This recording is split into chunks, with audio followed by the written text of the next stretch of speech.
Watch what you say now. Be careful.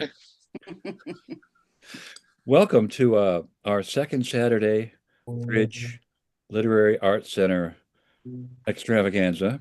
And see some familiar faces, which is nice to see you all. John from New York State, good to see you. And Gail from Oil City, and Byron from Punxsutawney. We're all over the place here. Ricky from Columbus, right? Ricky, did you ever live in South Euclid? I'm sorry. Did you ever live in South Euclid? I still couldn't South understand. Euclid, Ohio? Did you ever She live there? did. She did. She did. Ricky, you lived in South Euclid, right? Oh, I lived in South Euclid. Yeah. Well, as As an Charlene adult. said. Yeah. And Nick is also living in Columbus. Nick, Yeah, I introduced Nick. Okay, this is an Ohio, PA thing. Well, I'm it's good to see you all, and we're looking forward to this. If you're not aware of the Bridge Literary Arts Center, I think some of you are, but some of you may not be. We're in Venango County. We have a location in Venango County, Pennsylvania, which is Western PA between Erie and Pittsburgh, and we sort of want to try to expand and develop the writing opportunities for people in uh, our neck of the woods. Is that the phrase? And we have an incredibly wonderful journal as well, which looks like this. Isn't that nice? Yeah.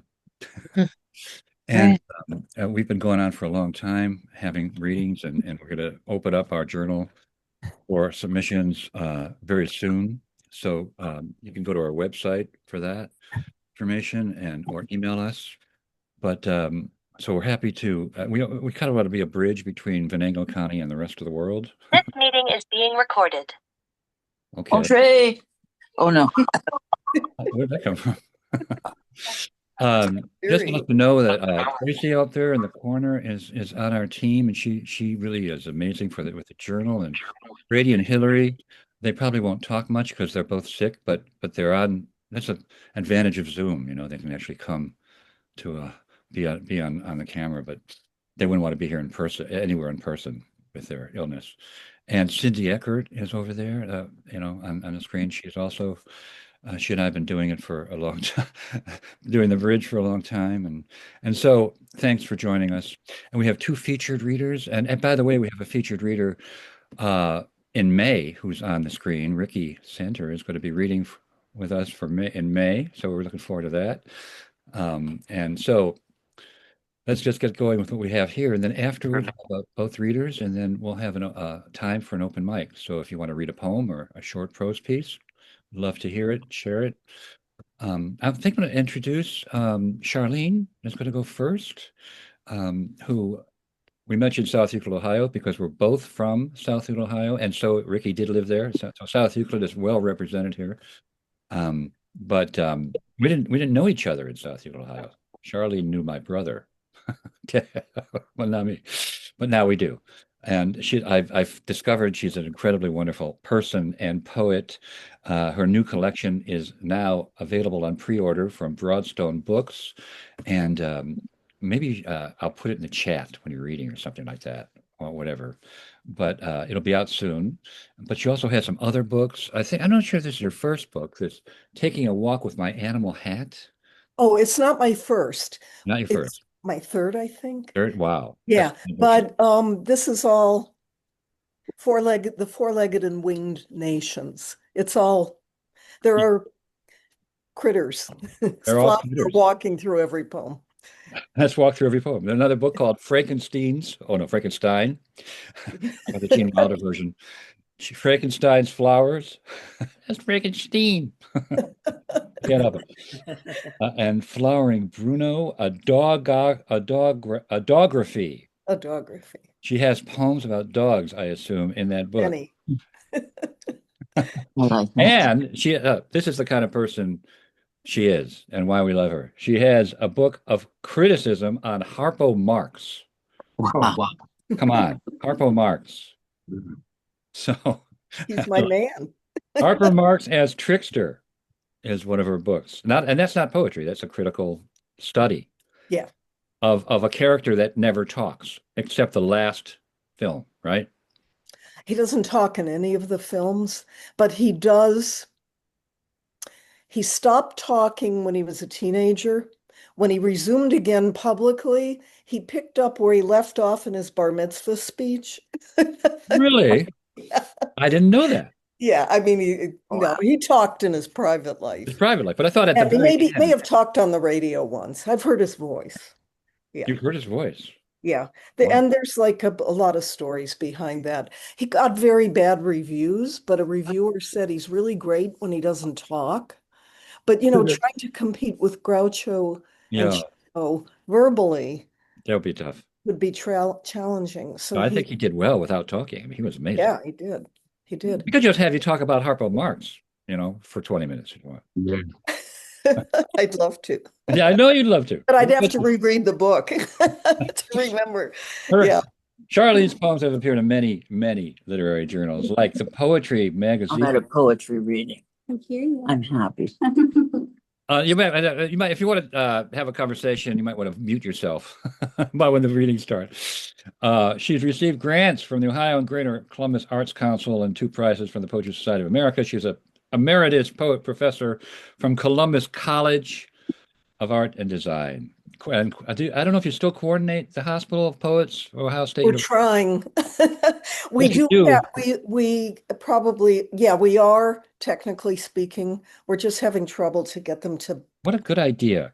energize. Poets at the Ohio State University Medical Center, and that's really cool. She's a real great poetry citizen. She's also a mother of 3 and grandmother of 2. Wow. So, and just one more final comment. I just want to reiterate what a wonderful poet in person Charlene is. I've known her for several years and can't recommend her highly enough. So take it away, Charlene. Thank you. Okay, I'm going to put my stopwatch on Oh, just so I don't go too long. Okay, I'm going to read from 3 piles of poems. The first is from Jew Girl that came out from Broadstone Books. oh, I forgot to mention Jew Girl. Yeah, that great was book. the most recent until That's right. Habitat. I guess I just kind of feel like a mom, like I have to tip my hat to the others. I'm not Absolutely. going to read from all the books. We love But all our children, 2 don't we? seasonal poems from Jew Girl. Okay. And I'm going to start with the penultimate poem. It was the ultimate. It was the last poem until I put the Quote from the rabbi. Hillel. yeah, the what's it called? The last word. You should read that one too. Why not? Oh, I decided to not be political today, but I could. The coda. But this was the last poem for a while. It's called Reb Krosky. And my husband and I walked a lot in the alleys near the railroad tracks, so this is one of those.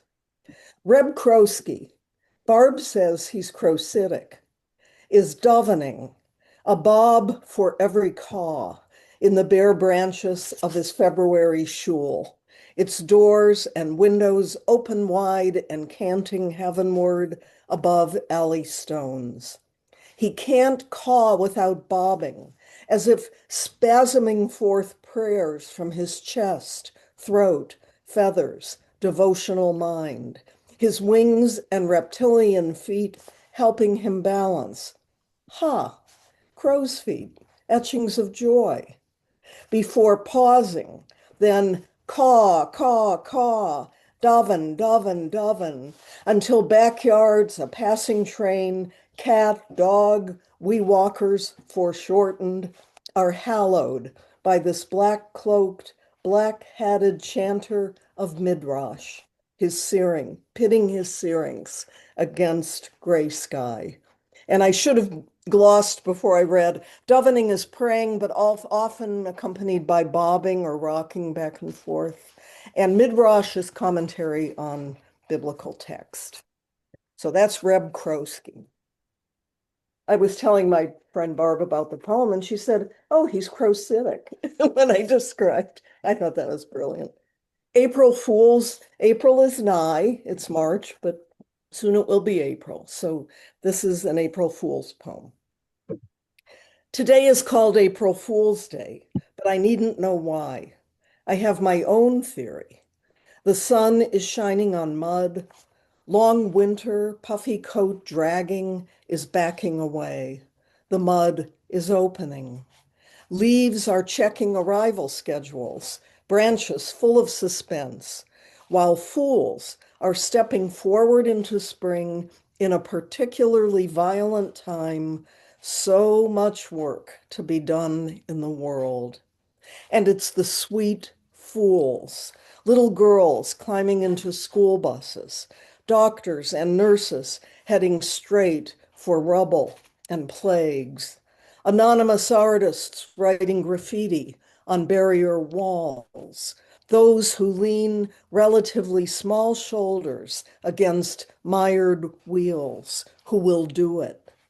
I have lost faith in spiffy high achievers who can't draw a straight line.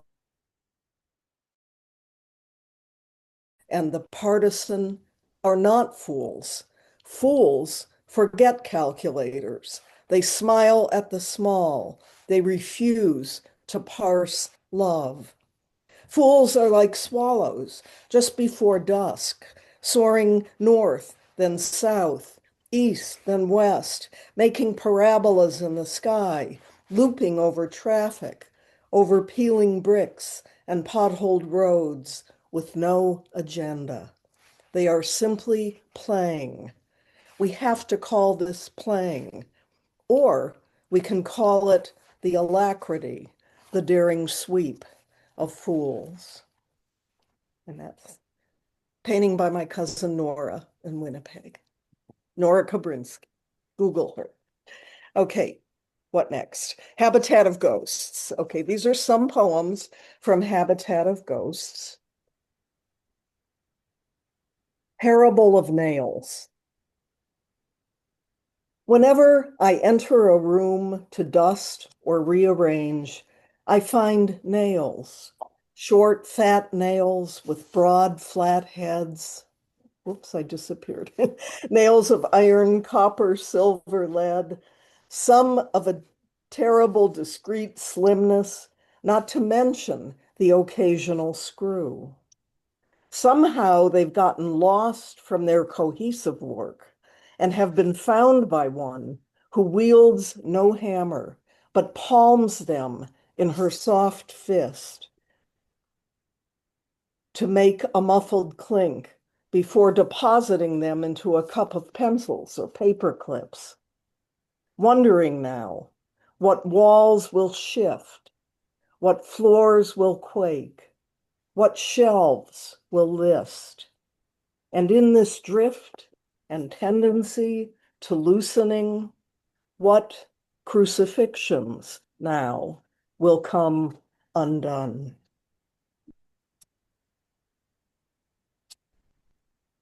I seem to be waxing biblical. Waving to Eden is the next poem. Yeah. G is on the screen, on my screen. I don't know if I'm on your screen. Waving to Eden. It's not like Eden's going anywhere. It's still on the unpruned corner lot where drifting seeds are tantalized by insufficient light to bloom. It's just that you're barred, not by a butane angel, but a clatch of men with whiskered and disgruntled chins and a dog smoldering with impotent rage.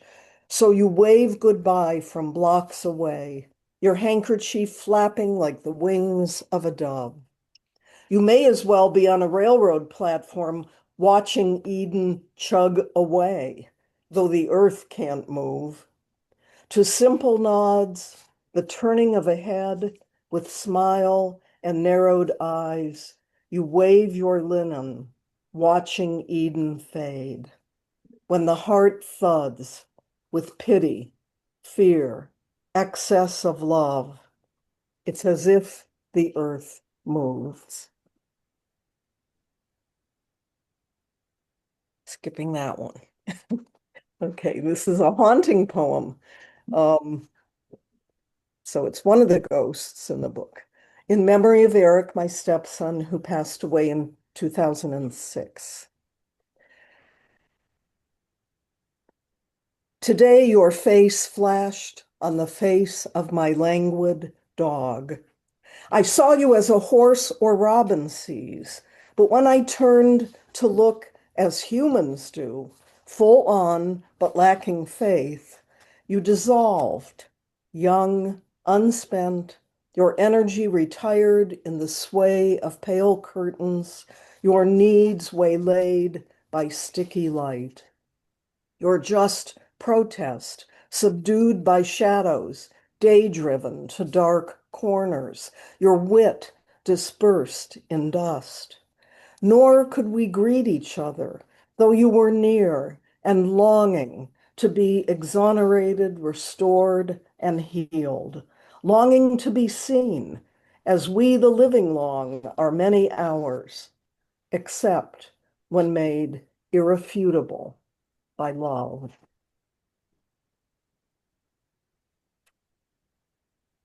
Okay.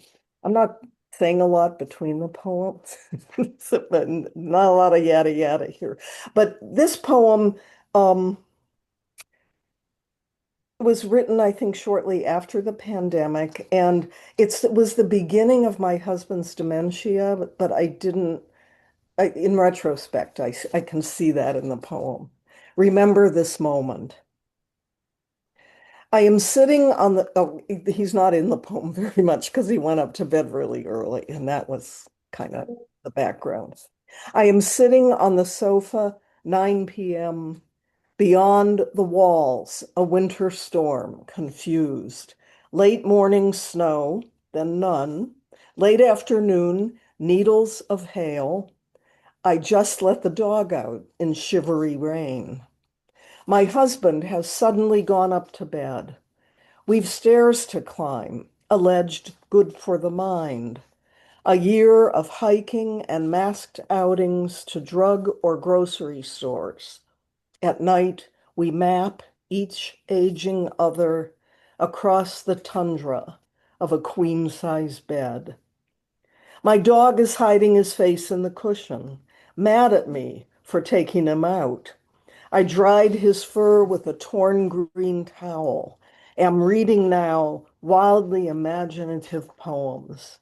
Merwin speaks of his Pulitzer, 71, aware of the honor, American shame. He donates the money, justly and generously, honorably rising and ripening well. We can all endeavor to ripen well. Nostalgia for this moment, I don't know why, idles inside this quickie poem. The clock's hands sprawl to 9:30 p.m. The dog snores into the cushion. Trees fall in forests that swallow the sound. Okay, and I'm going to read just one more from Habitat of Ghosts. It's called Huck and Jim. They definitely, Huck and Jim definitely haunt our culture. And this is a poem that was written either in or shortly after the pandemic and the murder of George Floyd. At the edge of a stream, I mistake for a river. Slender trees are rising like reeds. Ripples are signifying and testifying. I think, therefore I say, Huck and Jim, feeling an emotional cascade, a rush of joy for their life on the raft, a hopeful thing, a world of peace with nature and each other, floating past the racial sickness on the shore. Then a rush of grief for George Floyd, the four horsemen of the apocalypse bent on their sins of commission and omission. I pivot from the water to a path shaded by honeysuckle, thick leaning in, nectar hidden inside yellow flowers, fluttering like birds. The multitudes by law enforcement murdered say their names are churning waves of grief and resistance in a nation sick with the pandemic, yes, but also weary of separation from each other. Huck and Jim, let us take crisp leaves from your book, melt them in our mouths, and swallow them so we might assimilate your amity and river grace. Huck, you had to fight for revelation. Jim, you always knew. Help us heal, you two. And I'd like to take this moment for a brief commercial for James by Percival Everett, which brings the character of Jim into fruition. And a more kind of more appropriate gist. Okay, how are we doing? All right, now I'm going to read a couple recent poems, and then I'll go away. And then I'll relax and enjoy. I said Pat and I walked a lot. He was very sturdy. We took 2 walks a day. We often went to the tracks. And so I wrote a lot of train poems, but this is but one of them. God the Train. It was always a thing. I would see a train coming and wave as it passed. Got a few staggered greetings in years. Yet now, with grief running 4-legged at my feet, dark fur enfolding inscrutable harm that my love couldn't heal, and with husband, the walls of his fortress, the wonderful house of his brain, shedding bricks. We walk every evening to see passing trains, for the lights, for the hum, for the wind. Headlight, whistle approaching, I flap my white mittens, pump my right fist, say, please, sir, more siren, umbilical sound. Yes, a cord, C-O-R-D, full of cords, C-H-O-R-D, made of wisdom strands braided, a proto-being's pre-birth and all-knowing song. The conductor can see my hair white in the light, my grief hands hallooing, the train serenading, the old god dilapidate, hurtling cargo on worn wooden tracks over loosening spikes, wailing what only God knows. One of the ways I coped with the long illness and afterwards, because Pat passed at the end of May, the grief, I'm writing a lot. I'm not going to read but one of those. But I have shared some of those in this venue, actually. But I'm going to read you a poem called Of Course. Of course, it was a documentary film we watched from front row seats, shrunk small, heads back in awe of the expansive screen. Of course, it was about a band, the Stones, your favorite when I met you. Action set on a plane. Of course it was. The band was on tour, navigating sun and storms, flying as we did in our life together, though at times untethered, taking risks and clearing clouds, love an engine, rocking, singing, so the children love begets can soar, and what the heck, the lovers can transcend. Of course, I was surprised when credits started rolling, for I didn't understand the film was over, that its last scene was its last. You did. So when I faced you, asking if you're happy where you are, you sort of lunged toward me and made a funny face, startled, wide-eyed, and amused, ironic, with that pinch of sorrow, like when, living, you would laugh, but look about to cry. Of course, I thought this was a visitation. Only later, I remembered how the dreaming mind loves puns. That band, the wedding band you didn't wear. Of course, this bears allusion to a story, Delmore Schwartz's, likewise set in a movie theater where the hero watches on the screen his parents meet, then court. He's frantic, overwrought, shouts warnings of their future misery, even though he risks his very being by doing so. But let's not go there. I prefer your silent face responding to my query, sweet and impish, though elusive, classically you, or classically me, imagining, after over half a century together, that I knew you. Oh, the story by Delmore Schwartz is called In Dreams Begin Responsibilities, a title that you hear echoed in other literary works. Yeats is the one who originated that idea. Anyway, I've even written one, and it's in Jew Girl with that title. It's a similar title.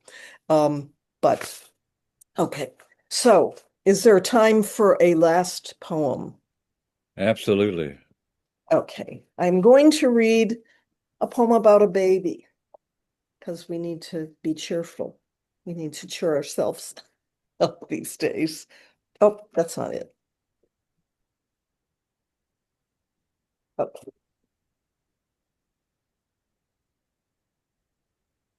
This is for Joshua. He's 4 now, but he was an infant, just like a couple months old in this poem.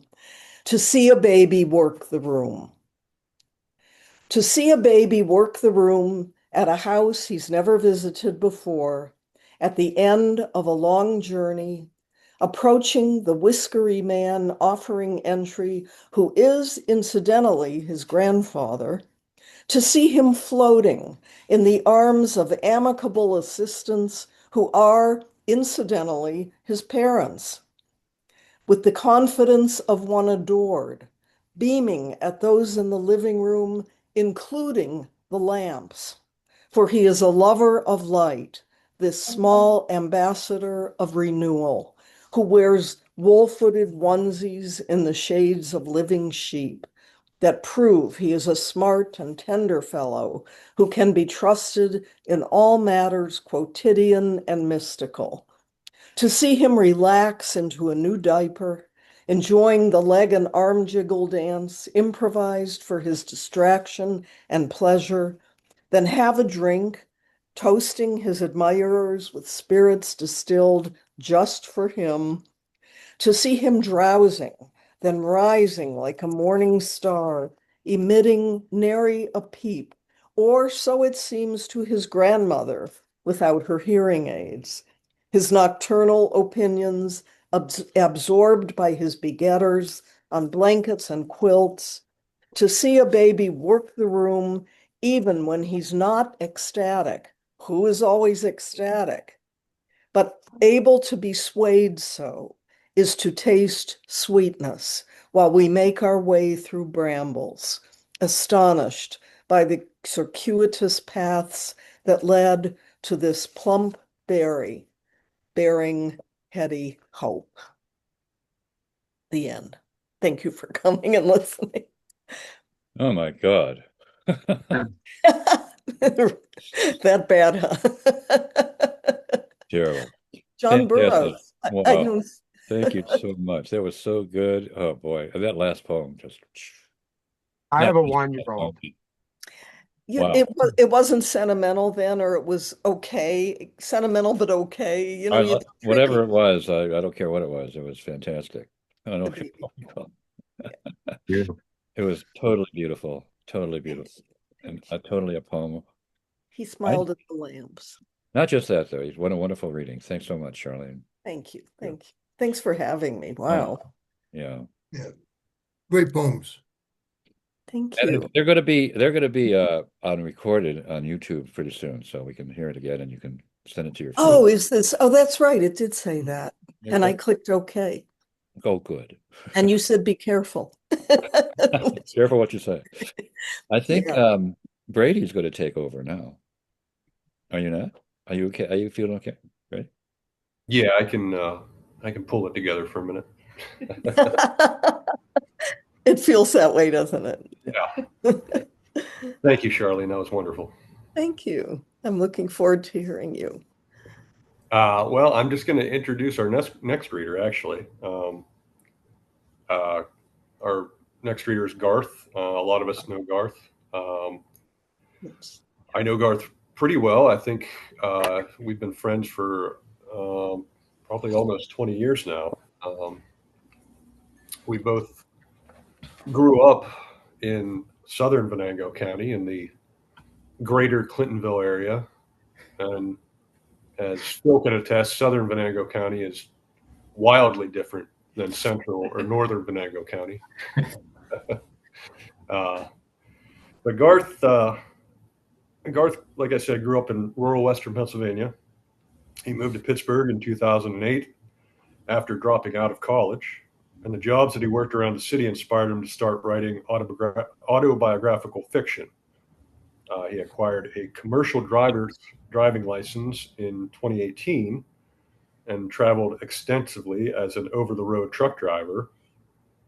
In 2021, he moved to a hotel in Maine and enjoyed workshopping with writers in the Portland area, which we've discussed those experiences that he had.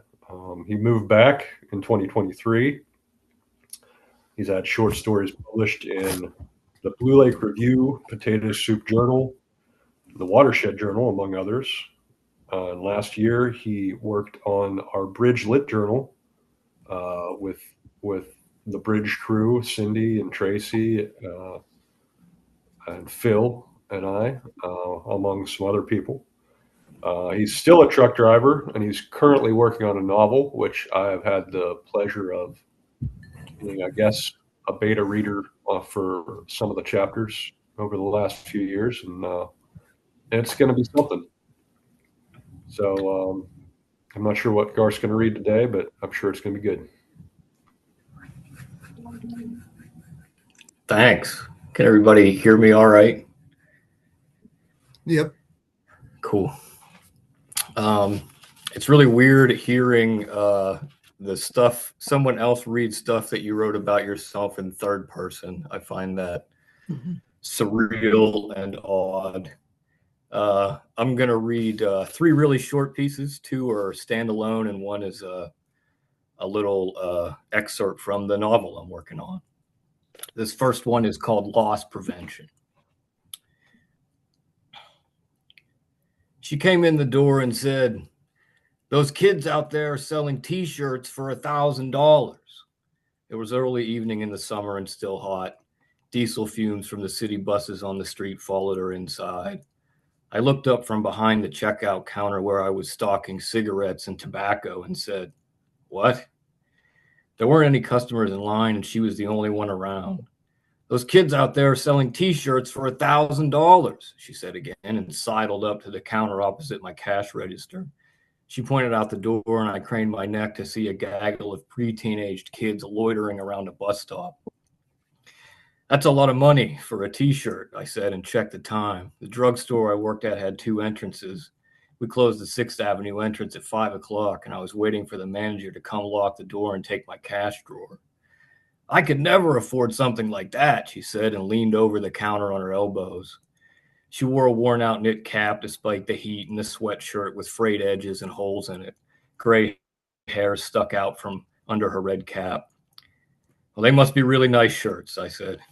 'I remember when I was a real little kid in elementary school,' she said, 'there was this boy who wore nice white shirts every day.' I checked the clock again. 'Oh, yeah?' She nodded up and down. 'What happened to him?' I asked. 'One day, somebody got tired of it and pushed him in the mud.' She gestured around her chest and torso. 'Mud all over that nice white shirt.' It was 5:05. I craned my neck the other way to look for my manager. I wanted him to show up so I could finish my shift and go home, but he was absent-minded and usually forgot about the 6th Avenue register. 'You remind me of someone I went to high school with,' she said. 'He was the only white kid in our class.' I took the last pack of cigarettes from a carton and put it on the shelf.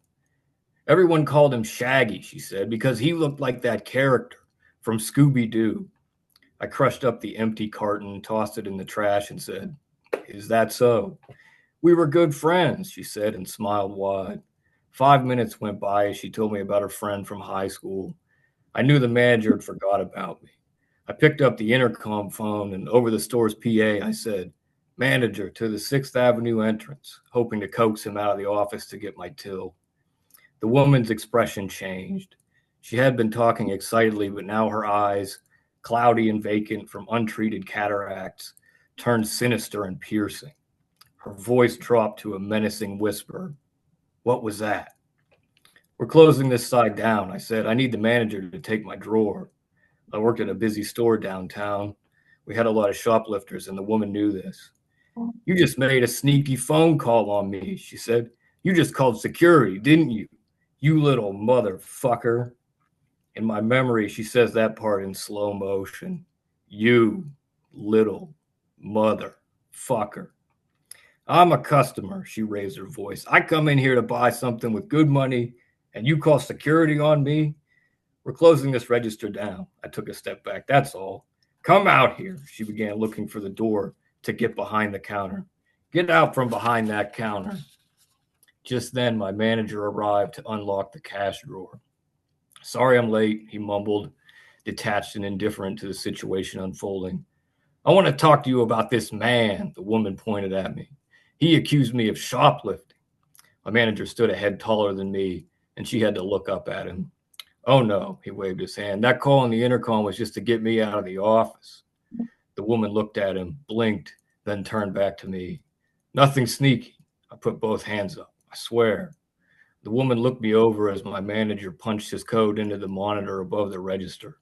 The drawer slid open and he took the till. I knew you were all right, she said, and stepped back up to the counter. She grinned and out of nowhere extended her arms for a hug. Without thinking, I did the same. We reached toward each other, but because of the counter between us, all we could do was awkwardly cup each other's elbows. My manager pushed the drawer shut and shuffled away. The woman stepped back from the counter, smiled, and turned to head down the aisle with the combs and the hair ties. At the time, I was 22, and I'd just moved to the city from the country. I hadn't met anyone like her before. When I got to the office afterward, I said to my manager, that lady was really something, huh? He put a rubber band around a stack of dollar bills and said, who? He'd already forgot about her. That lady at the register, I said, the one that gave me a hug. He placed the money in the safe. Oh, yeah, he said, and stared off into space. Her. I signed off in the drawer after he'd counted it down and clocked out. Went by the bus stop on the way home, the one the woman had pointed out with the teenagers, but they were all gone. She wasn't around. I worked there for another 2 years, but I never saw that woman again. Next one is about this hotel where I used to work, and it's called The Shitty Thing About Work Friends.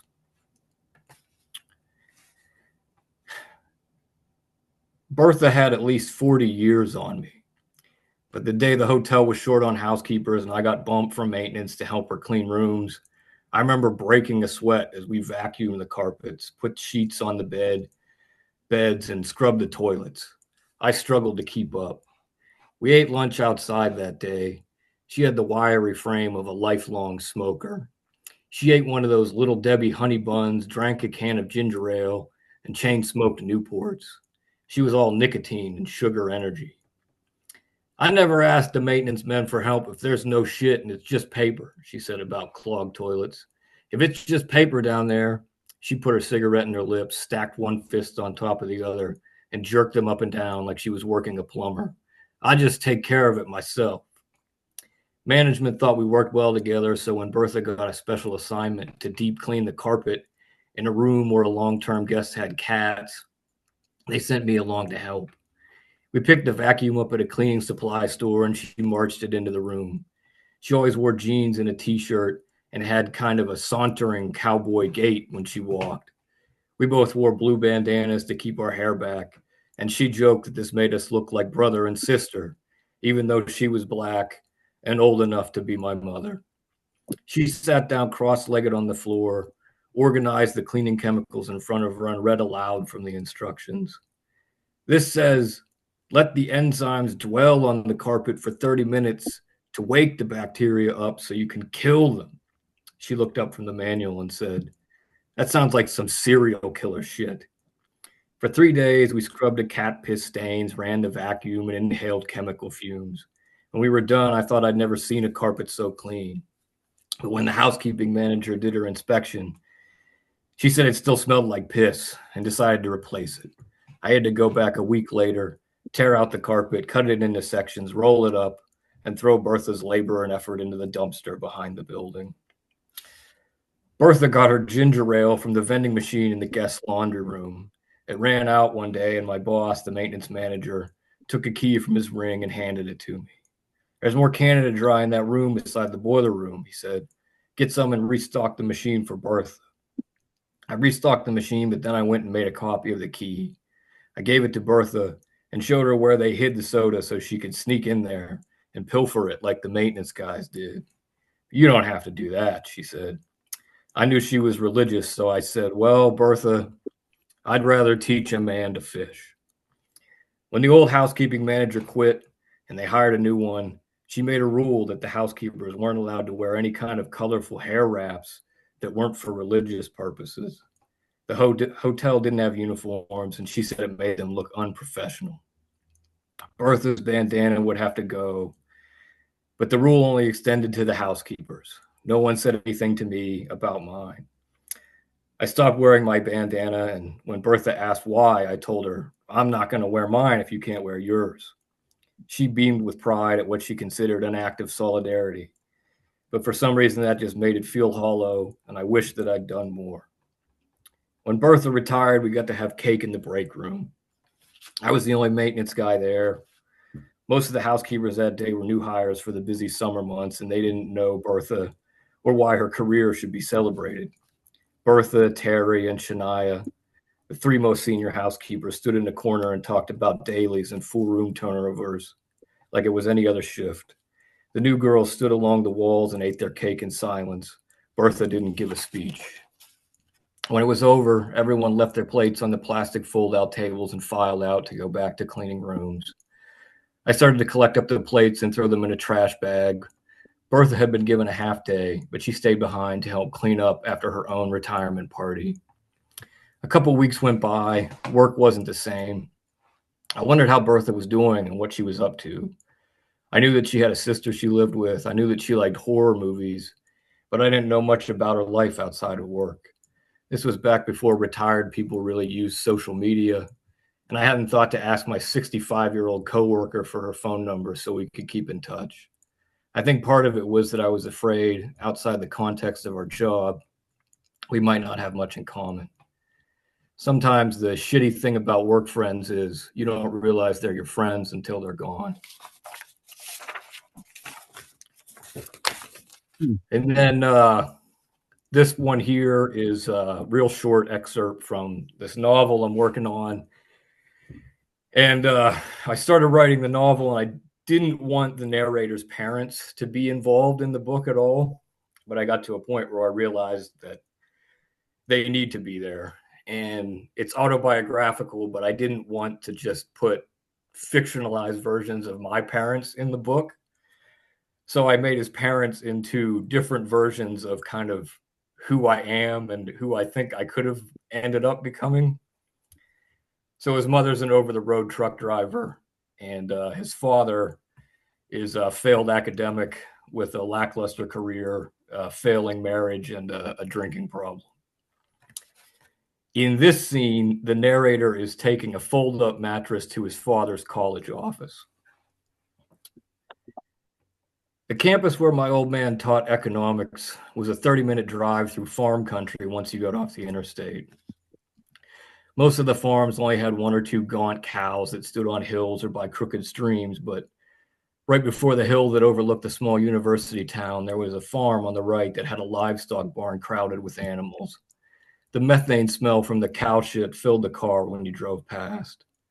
The smell of cow shit used to remind me of my childhood.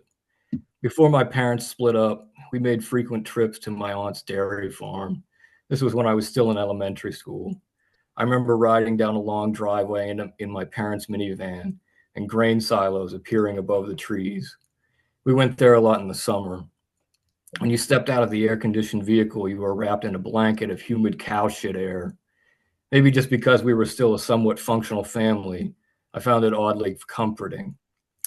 But then, when I grew up and worked as a technician cleaning out frac tanks for a natural gas drilling company, we had to watch a bunch of training videos about atmospheric hazards in confined spaces. One of the videos recounted an incident where a farmer died from suffocation in a manure pit because the methane displaced the oxygen and he wasn't able to breathe.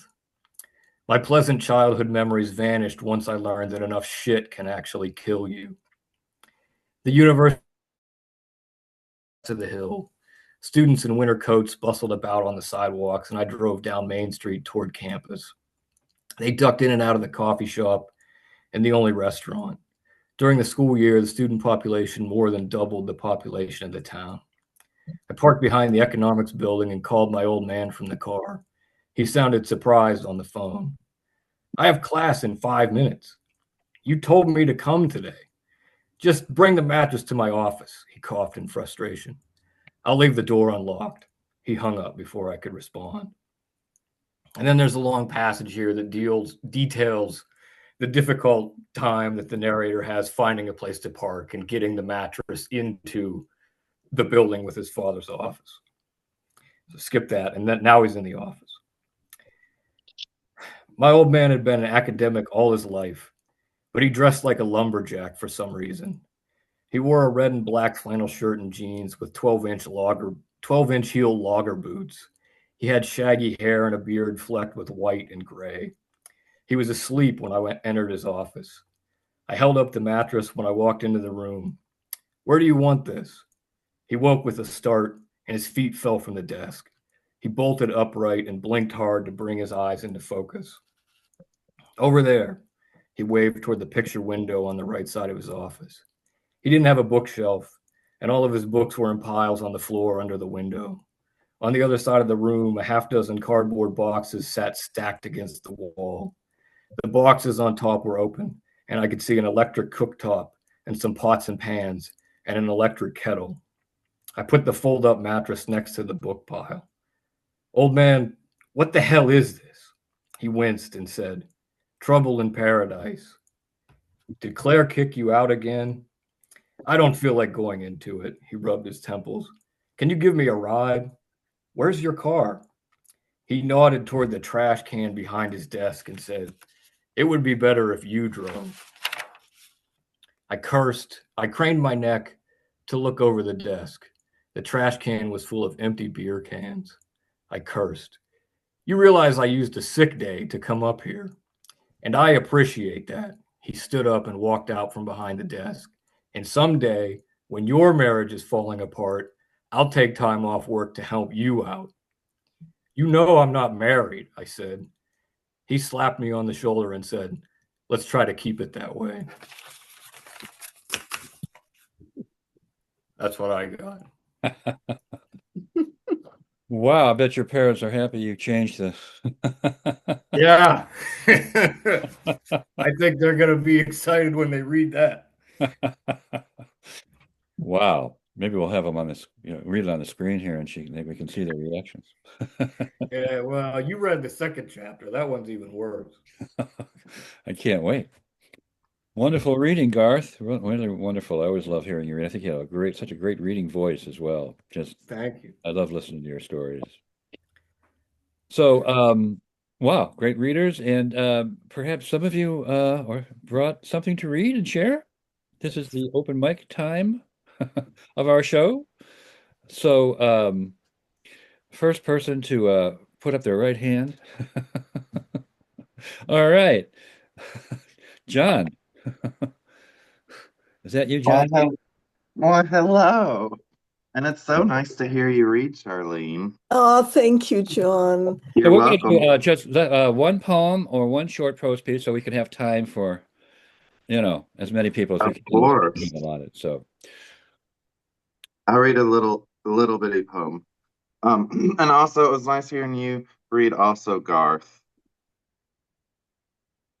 So this poem is untitled, Men eat their fillings, their muzzleloaders cramming black powder and a steel ball down their throats.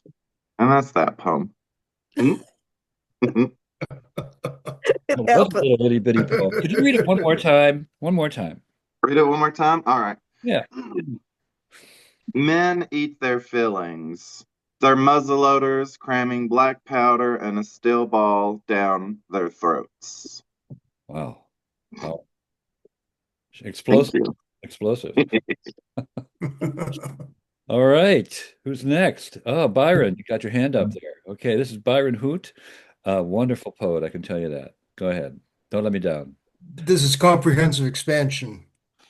Oh, I regress, digress, impress upon myself that waiting is an active verb, that silence seeks sound, emptiness, fullness, up, down, left, right.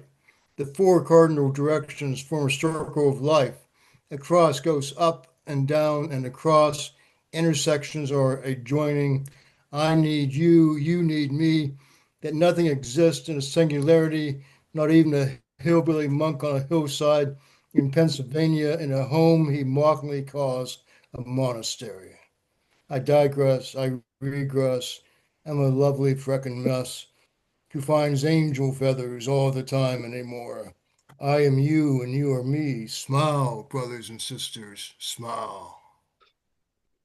is that an intentional reference to the Beatles? No, I am you and you are me and we are all together. Cuckoo, cuckoo. cuckoo. They stole that just like I did. Absolutely. They stole it from you. Beautiful. That's great. That is really great, though. Really great. As always. Thanks. Thank you.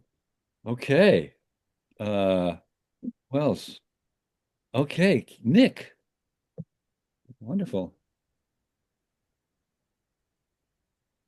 Might want to unmute and Unmute, Nick. Can't hear you. oh, there we go. Okay, good. A son's unfinished dialogue. I talked to my dad's grave today. Told him it was imperative that he come back. We needed to talk. I asked him not to quip after each of my questions, to take my inquiries seriously. The most pertinent question after his return will be whether or not he loved me. I suspect he didn't, but I must hear the pronouncement from his own lips. I am convinced that I embarrassed him because I was not the son he wanted. I told him the reason why I've neglected his grave, let weeds and grass encumber the tombstone, is repayment for his disregard of me. I felt abandoned by him, even when he was married to my mom, and after the divorce, his abandonment of me was complete. I reminded him of his abuse of mom and me that started when I was an infant. He threw a knife at my head while mom rocked me. I crouched at his grave over an hour. My legs ached, so I stood, stretched, kept my eyes on the tombstone. I wasn't entirely finished speaking to him. I revealed that I felt like David in Psalm 69, outcast by his father, Jesse.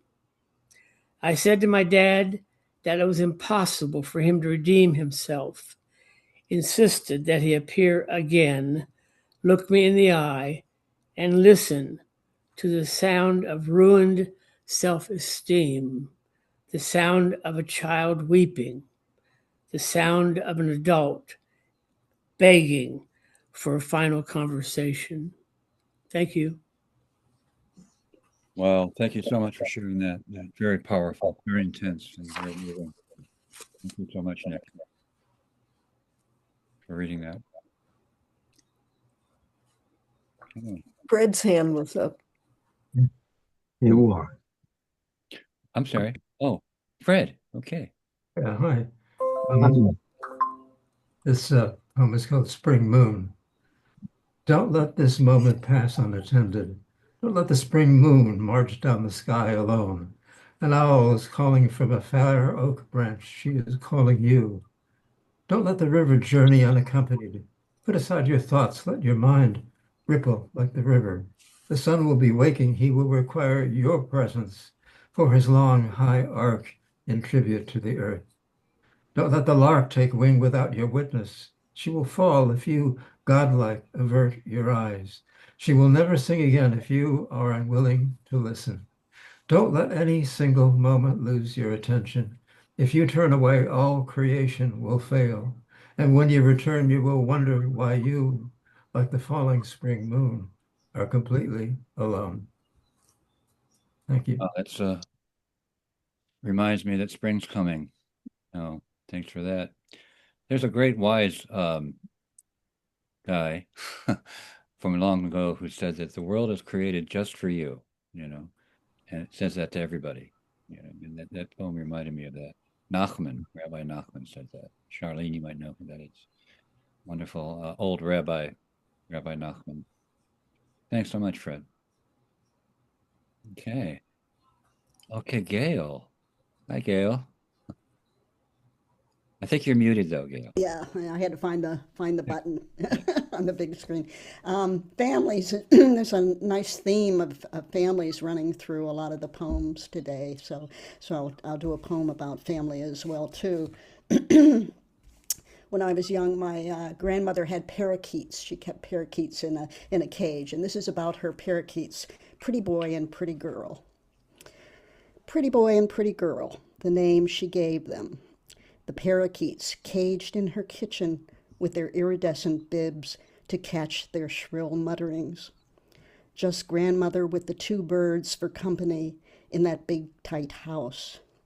And I couldn't tell which was which, and she admittedly even unsure.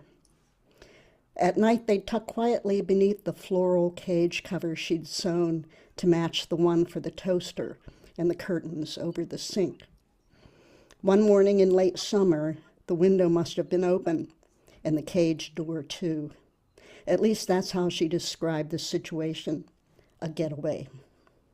Maybe, I said to her, with all the newspaper placed beneath their tiny branch of a swing, they'd taught themselves on the sly to read headlines, crosswords, car ads, to ponder the possibility of a place for themselves out there as glimmering serifs at the tips of a bold, italicized V squadron headed south toward where it's always hopeful, always spring. Maybe, she nodded as she smoothed out the empty cage cover, like unruffling a wing, that she'd set aside later to trim and quilt into an oven mitt. Wow, those birds got away, huh? To the spring. It's beautiful to imagine, imagined moment there, and a turn at the end. Thank you, Gail. Thank you. Those parents. Anybody else want to read here? Okay, another Fred. All right. Another Fred. Is this Fred Hess? It is. Good to see you, Fred. Good to see you, Phil. I have, there's two, but they're both 40 seconds reads, so it would prevent me. The first one's called What Ifs I Gather. Excuse me. What is it about words formed without doubt into thoughts brought forth to set truths down? What is this mystery worth, lying in wait to be found? I'm an admirer of what, and a great wonder of why, but where and when reveal my glen, if I need then go there wandering.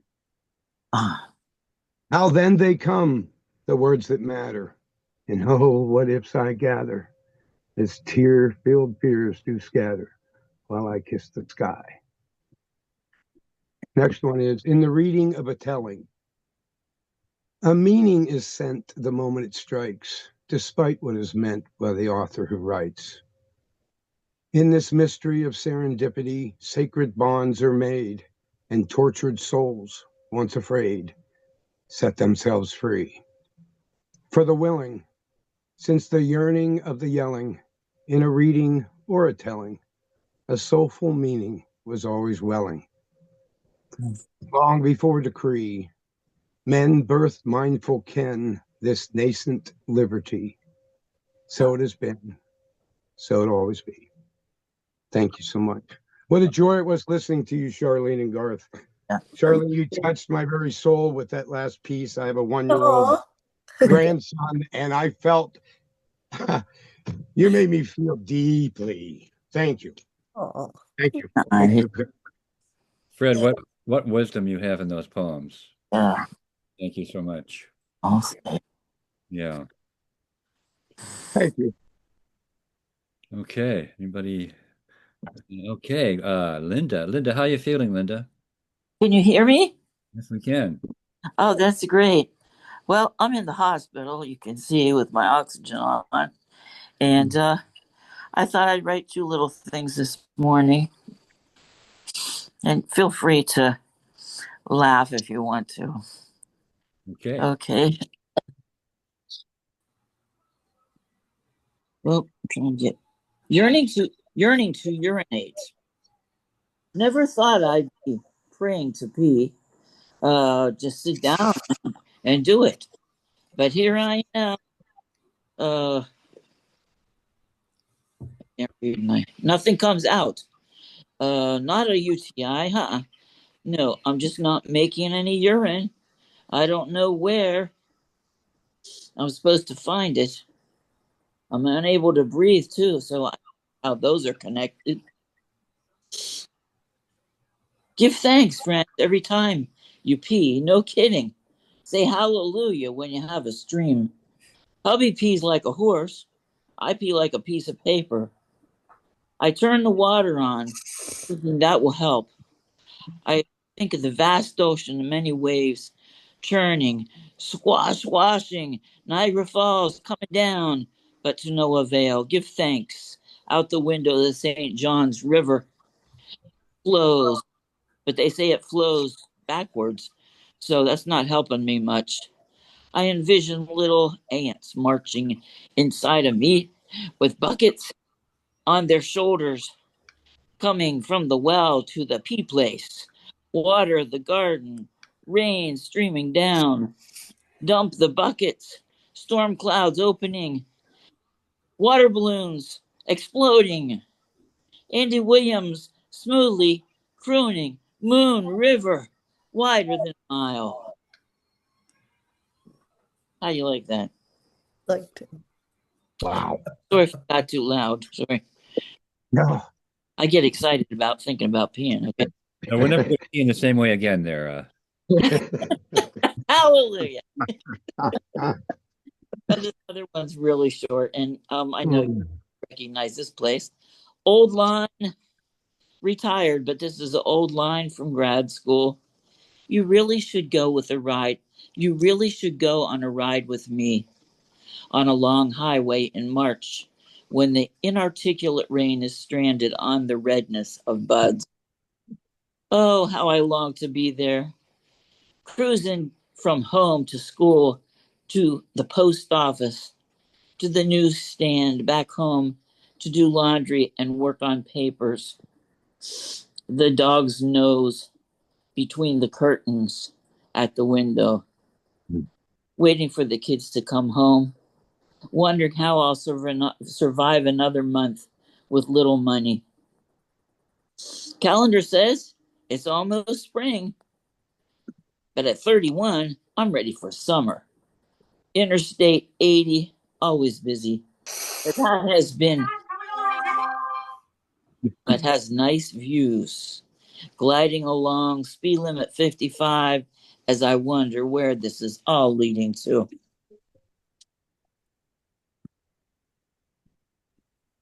Okay, Linda. Alrighty.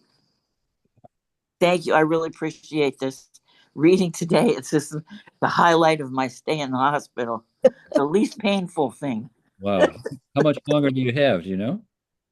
We don't know. I can't be without oxygen, and Boy. things are still a mess. So, like I said, say hallelujah. Hallelujah. And thanks for joining us. and we'll be thinking about you. You're in our Thank thoughts. you. Thank you. Okay, who's next? Whoops, no. I'm just going to pick on somebody like John. One? I think Georgette had her hand up. Did she? I just can't see everybody. Yeah, me neither. You How guys, you do? thank you. Georgette, where are you, Georgette? I'm up here. For some reason, I'm upside down, though. Oh, that's the problem. Okay, my problem. Upside down. I don't think we've ever had anybody reading upside down before, so this is kind of cool. It'll be entertaining. Definitely.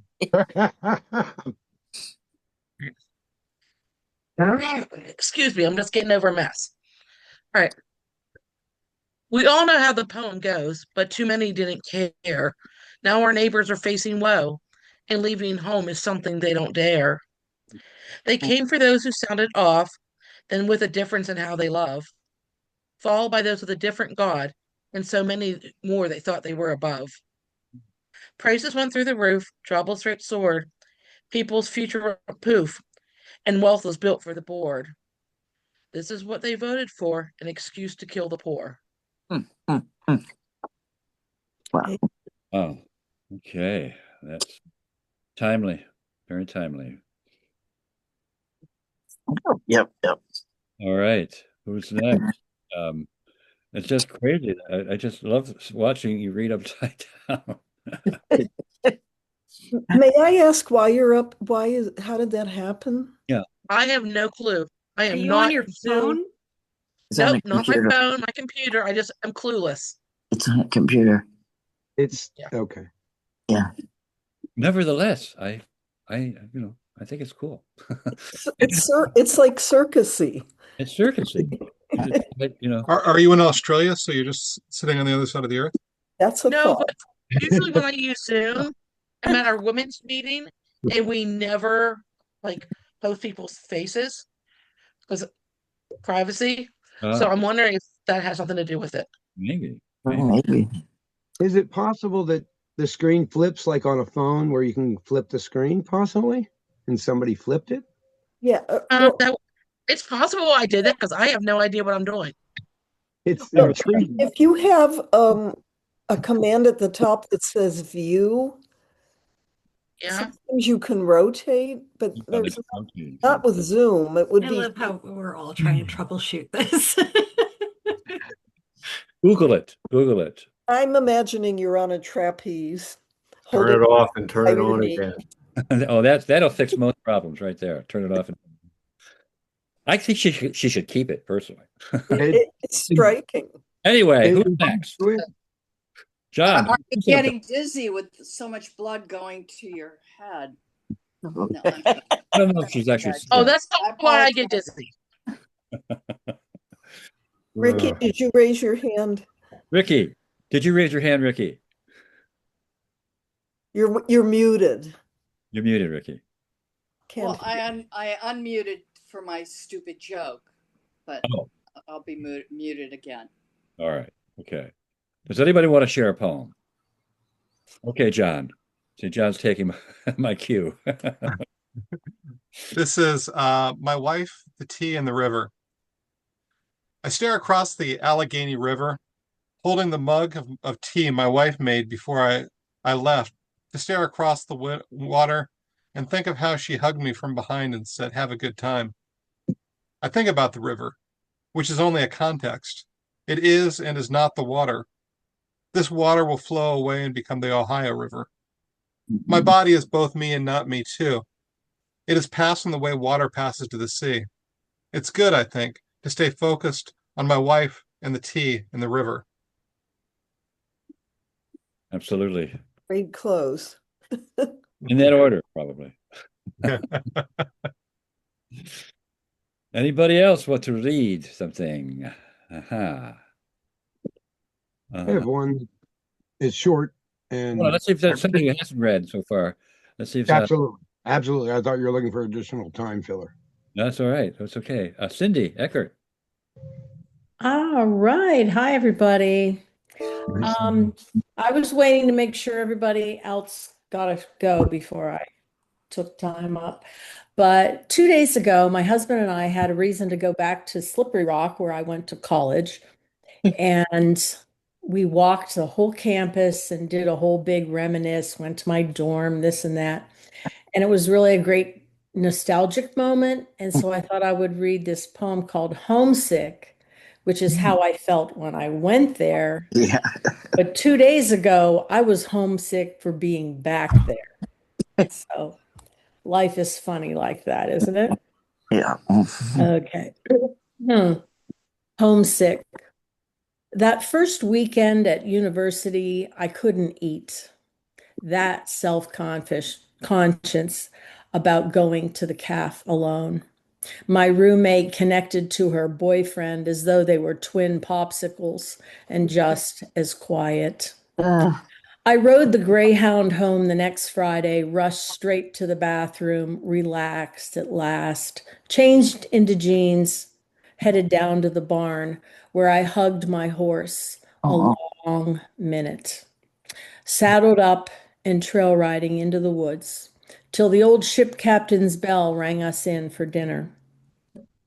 All I wanted was my old boyfriend, the scent of hayfield and leather, and familiar voices around the table, the wispy pine outside my bedroom, and the split rail fence hemming in my dreams. Now I have to research my closet for that old white shirt my father used to wear, bleached and starched, the scent of Old Spice on his handkerchief tucked into the pocket. I want to wear it with comfortable jeans like I did as a teen. I'd sneak one of his shirts. Button downs were the coolest, and wear the sleeves cuffed up over tight cutoffs and low white cons my brother had outgrown. I want to wear that moment again when I felt ahead of the trends and saw them around the bend of the country road I loved to speed along with the windows down, radio blasting Linda Ronstadt, my hand cupping the air as if I could drink it if I tried. Wow. That's Wow. really nice. Thanks. A little nostalgia never hurts. Never hurts. Can I say a quick thing about that? My word of the day I discovered when I woke up was it's a Welsh word, hireth, and it literally means that longing for a place that even when the place never really existed, even that deep of a longing is a fascinating word. And to hear you read that poem just now, just fit. Nice. The Welsh word is pronounced hiraeth. That's it. Thank you. Yeah. I just discovered it, so thank you for that. It's a perfect match. Yeah. Oh, thank you. God Type bless. it into the comments. In case we want to get back to it. Bill Gaisford, have you got something for us? No? It's okay. Still working on it. I get it. I get it. Tracy? What about you? I have a poem or a very short, like flash fiction allegory something. We haven't heard one of those yet, so. All right. Yeah. So I'll tell you that the entire idea for this little piece came from my inability to hear very well, I guess, because someone told me about this old village in the area that was called what I heard as Pickle. Of course, they were talking about Pit Hole as this place that had been a village but wasn't there anymore. And that's how I began with this whole thing. So Pickle. That's what this is called. Yeah, Pickle. for those who don't know, Pit Hole is kind of a boom town in the oil country. And then it was like the best place to be, the richest place for just like a few years, and then it died. And then it died, and now you can visit and see like where the houses were or something. I used the word boomtown. It was a boomtown. But this is Pickle, which is I'll read it. Many years ago, there was a small village called Pickle, practically hidden in the valley between two hills. And every year on the last Saturday of summer, the villagers held a pickle festival with pickled concoctions and wonders and flavors, dill pickles and garlic, tarragon pickles and saffron, carrot and tomato pickles, pickled jalapenos and pickled eggs, pickled apples and pickle-flavored ice creams, chicken a la pickle, pickle sandwiches, pickle burgers, pickle recipe books, giant jars of pickles, pickles for days. Until one year, when the village of Pickle disappeared. Would-be attendees arrived with appetites intact and coins to spend, bewildered. There was no village, no colorful stalls of pickled wares, pickle juice vendors, pickle barrel races, no pickle boys to flirt with over the size of their pickles, no buildings, no pebbled roads, no people, not even the foundations. It was as if it had never existed, that the little village with its bright green banners and tidy green gardens had been swallowed by the earth itself. Folk wondered if they'd gotten lost somehow, mistaken in their directions, somehow mistook which hills Pickle hid between, or had it been taken by the fairies? Word spread amongst the neighboring towns and villages, and old-timers recounted visits to Pickle festivals of yore, Pickle adventures they'd had, dishes they'd tried. Parents reminded their children of the games they'd played, pickle dunking and pin the tail on a pickle, the races, the food, the fun.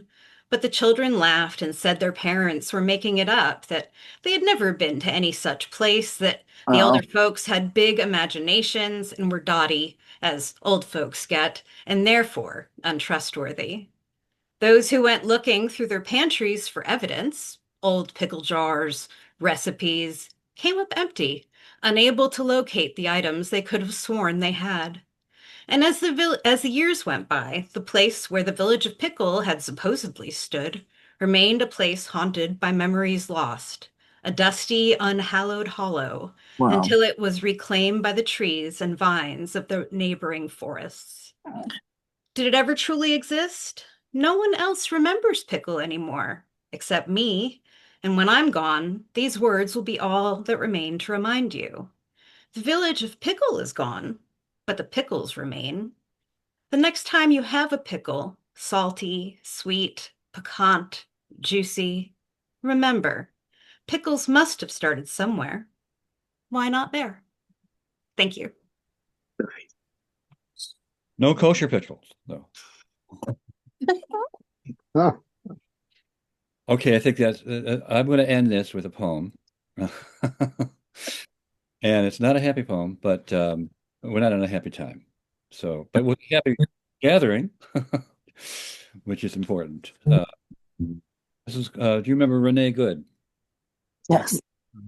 Okay, this is called Renee, and it has to do with all of us as writers, I think. And the title is Renee, and it goes into the poem. Renee, your poem brought you closer to our skin and bones, your blood. We can't live without writing it down and speaking it out. We can't imagine our lives without your language. Our street songs crying we're alive, now and here, primal, tribal, animal, sometimes suicidal urge to draw out, I'd quote some of her poem, from our pancreas and large intestines and piddly brooks of souls. The next word and the next, and what you said were coastal jungles and rocking chairs on our street corners and thrift stores. We're zealots for the rhythm. When you are not safe, we are not safe. Renee, we know you better now.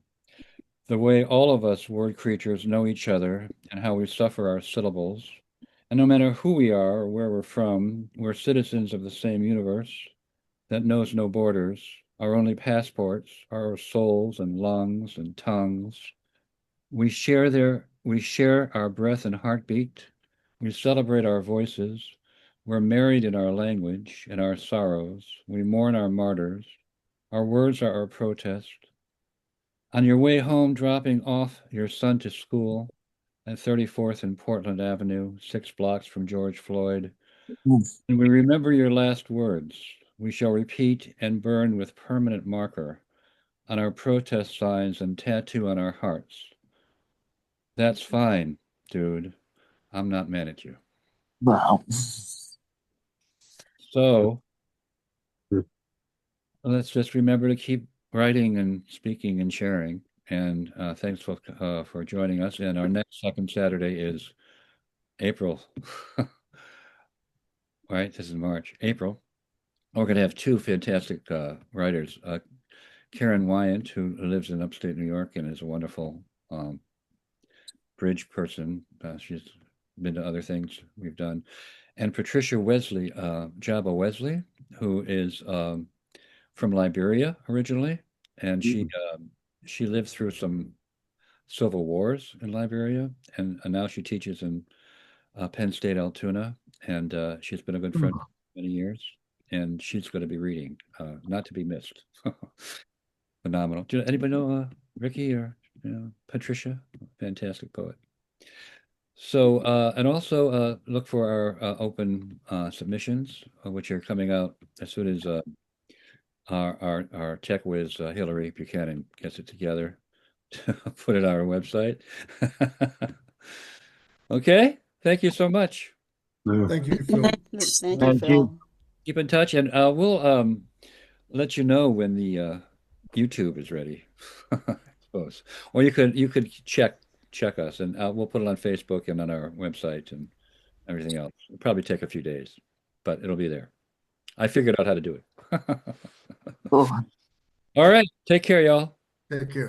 Thank you. Carol. Grateful. Thank you. Enjoy the rest of the day.